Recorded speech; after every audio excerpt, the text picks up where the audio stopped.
Well, let's see. Come on, you can do it. Hey, there we are. Hello and welcome to this week's Profit Maximizer Moment. This show is dedicated to helping business owners dramatically improve their bottom line with our weekly profit maximizing tips that you can use now. Hey, I think this week we'll get through it. The last 2 weeks we had gremlins and our internet was just slow and not working very well. I think we finally found somebody to help us get the gremlins out of our system. So let's hope we get through this one. Been working, been testing it, so I think we finally got our act together. I'm your host and coach, Wayne Bilal. I'm also the founder of a local CPA firm. And in fact, August will be our 30th anniversary. That's how long ago I started the business. So we've been through a lot. Local CPA firm that works with business owners to help them make more money and keep more of it from the IRS. I do that with our profit coaching programs and with our tax planning system, which has saved my clients over $6.8 million over the last 5 years, all legally. Love my clients, but don't wish to share a jail cell with them. You should hear the stories we hear, what other preparers sometimes put down. There's some shady ones out there. You really got to be very careful. Make sure you get with somebody reputable. In today's video, I'm going to do a repeat because 2 weeks ago I tried to do this and it got split, and it's really way too important not to be covered correctly. So I'm going to do it over. It's a repeat, but it's not, because most of you probably didn't sit through the 3 redos. And what we're going to talk about is why you must remember that the goal of every single business is to deliver a high quality product, service, whatever, that meets or exceeds your customers' wants or desires and does so profitably. And we're going to talk about how to accomplish this. But first, in today's show is brought to you by Profit Maximizer Publishing. Now let's just keep it back here where I can keep my elbows steady. Which published my book, The 90-Day Profit Reset, which shows you how to gain your independence from reduced cash flow, shrinking margins, and an evaporating customer base. In this book, you will find chapter after chapter, idea after idea, about how you can turn around your business, reset your profits from red to black in 90 days or fewer. Even entrepreneurs who are making a bunch of money can get something out of this. Look, this is not designed to be a book you read once. It's designed to be something you mark the pages and look at and pick up a year later, every year, and make sure you're still not making the problems, okay? We're going to talk about, a couple weeks back, before this one was originally run, we were talking about greasing the profit skids and the things that you need to do more. Why, asking questions. Why are we doing it this way? Can we be more efficient? Can we do it at a lower cost? And I went through various examples of how improvements in the systems had massive improvements to the bottom line for various examples. All right. Where I left off, okay, is after the example saying that the next week, which is the week we started having problems with the internet, I would go over some ways that you would really improve it. Now, everybody hates systems. Oh man, I've read about it. Systems are too much work. They don't really work. Really? I mean, if you're answering your employees' questions or delivering a quality product or service, not delivering a quality product or service consistently to your customers, if that's a problem, then you probably have a problem with your current system. It's that simple. All right. But before I get going, I want to talk about the steps to improving your operational systems. Okay. And it's on page 101 if you get the book. There's 12 steps here. I could do a full lesson on each one, so I'm going to run through these pretty quick, but I have done coaching sessions where we spend some time working on these. So get them, use them. You can do research or when we get our coaching up and running, our group coaching, which isn't too far away, folks. Just got to get past the tax deadlines. We're going to hit it.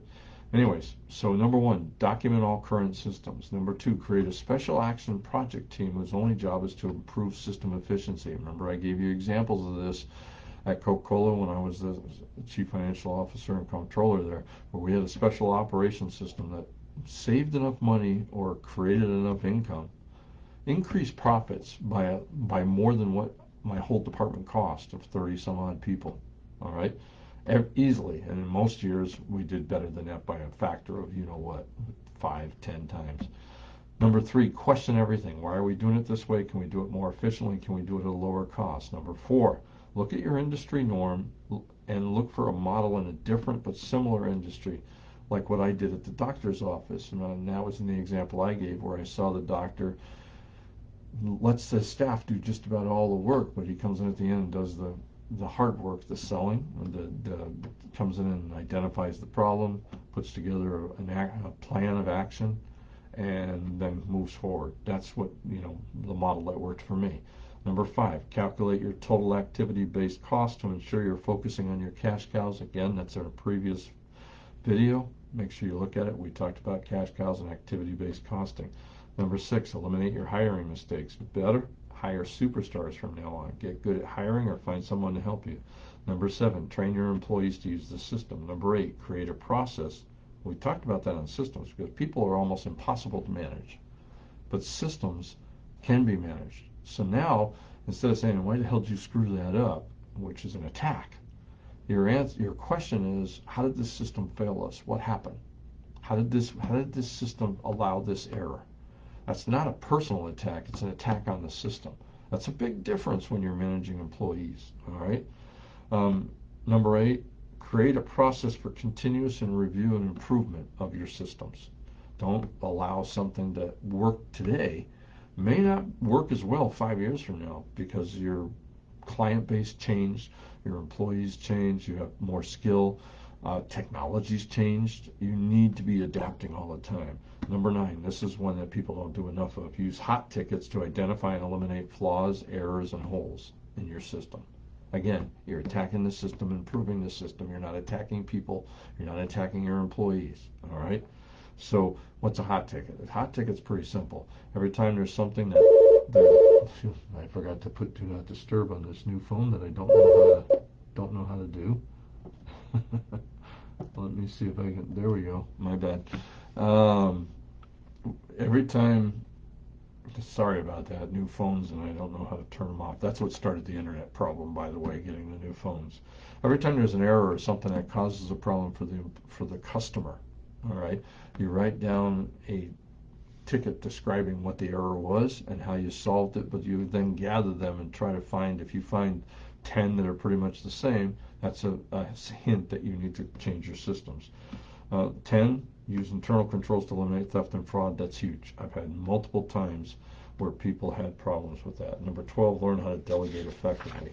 Now, I hear people say, yeah, but boy, that sounds like a lot of work. Okay, we already have some systems in place. Really?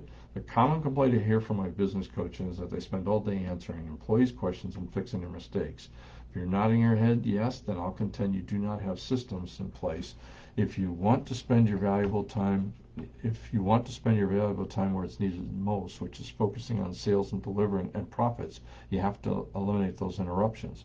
Plus, you have to make sure that you put in place the systems that are needed to make sure the product is delivered correctly. Now, the best way to do this is to document your systems and processes, and I can see it now. People are like, it's too much work, I can't do that, all right? Without documented system, what happens though? Every employee does it the way that they've been taught or the way they think is best. And so my argument is you have a system, it's just not one you designed, it's one your clients designed.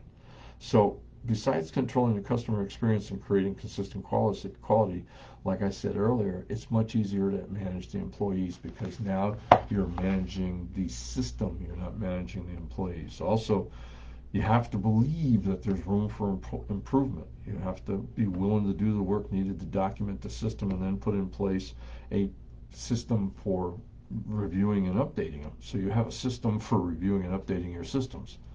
Sounds stupid, but what you do is you put it in your calendar that you're going to review the sales system, you're going to review the billing system, you're going to review and you put it in different parts so that you as the manager make sure the system's working, because remember, you're managing the system. You're not managing the employees. Employees are running the system. That's important. That makes a huge difference. Remember, where do you start? Well, just remember the goal of every business is to deliver a high-quality product or service that meets or exceeds the customer's wants or desires and does so profitably. If you aren't sure where to start, pick the one that has the biggest impact on your clients. I picked the life cycle of a tax return because it was something that needed to be much more efficient. Look, there's more. Since I told you that you must document all your systems, I'm going to give you an outline. And again, this is on page 103 of my book. There's the outline, so you don't have to remember all this. All right. For each system, you're going to write the purpose of each task, then describe what a successful completion of the task looks like. Have the employees, and you're working with your employees on this so that they're helping you. Have the employees outline in detail every step needed to complete the task. Number 4, identify the decision points, all right, and document them on a decision tree diagram. List all external information the employees need to complete the task. Number 6, review with the employee how this system affects customers both positively and negatively. All right. Sometimes the employee puts something in place. You, as the owner, as your best salesperson, you know how the customer thinks better than anybody else. You should. So you can go, oh yeah, but this is going to be a turnoff for the customers. All right. Number 7, together list the ways the system can be improved for better efficiency, lower costs, and to enhance the customer experience. Number 8, list the measurement indicators and metrics you can use to determine effectiveness. Number 9, design the system to capture the needed data for measuring results in management reports. Again, how are you going to measure? That's important. Number 10, list the employee skills needed to perform that task. Sometimes what you find out is that the skill set here is a job is being done by somebody who's overskilled or underskilled. So this is a way to make sure that the job is put with the right employee. Very important. All right. Number 11, decide who has the authority to change the system. Put that in the system too, so that it can only be changed by X, Y, Z, this level of manager or above. Number 12, decide and document how often the system will be reviewed and by whom for improvement or elimination. Notice what I said, or elimination. Always put that in there. And then put the estimated time needed for task completion. So you're giving them an outline of what needs to be done. Sounds like a lot of work. It is. But let me walk you through a couple of time savers, okay? For physical tasks, what I recommend is just using a video, all right? When video is added to written instructions, it vastly improves the likelihood of the system being followed, all right? For computer-based tasks, you can use Zoom or a program called Loom, which does pretty similar. It just records you. It's not a meeting one. It just records your voice and what's on your screen, okay? And you're talking through the process as you're executing it, so that's much easier. Remember, keep the employees involved in creating the system so that you get buy-in and cooperation. Successful system implementation and adherence is the heart and soul of every successful, profitable business. Simple as that. Every simple one. Documentation is the only way to ensure it. Look, if you aren't convinced about how important it is for a well-designed and documented system and how vital it is to improving your bottom line, I'm trying to find it here and I can't. No, here we go. I have 2 books that I recommend, all right, that go into it in detail. One's a classic, The E-Myth Revisited, Why Most Small Businesses Don't Work and What to Do About It by Michael Gerber. That's a classic. Every business owner should have that. You read that, it's an easy read, pretty simple, explains why businesses fail and most of them don't succeed, and then talks about why systems are so important and how they're the answer, all right? And second one is Work the System, The Simple Mechanics of Making More and Working Less by Sam Carpenter. If I haven't convinced you in this short period of time, those 2 books will go a long way. Look, I'm hope this one's a little longer than I like, but I had a lot I wanted to cover.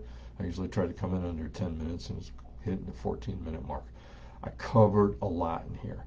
My book is designed to be affordable to businesses. It's got a lot of what I charge, thousands of dollars for coaching inside it, and including these lists that I gave you 2 very important ones today on how to improve a system and how to improve your efficiencies, okay, in your business, which both lead to increased bottom line, which is what you're in business for, to make more money, all right? So that's what I ask you to do. Really rewatch this video, maybe pick up my book and those 2 other books I talked about that I gave you, and sit down and figure out how to improve your efficiency, because that's really the key to improving your business.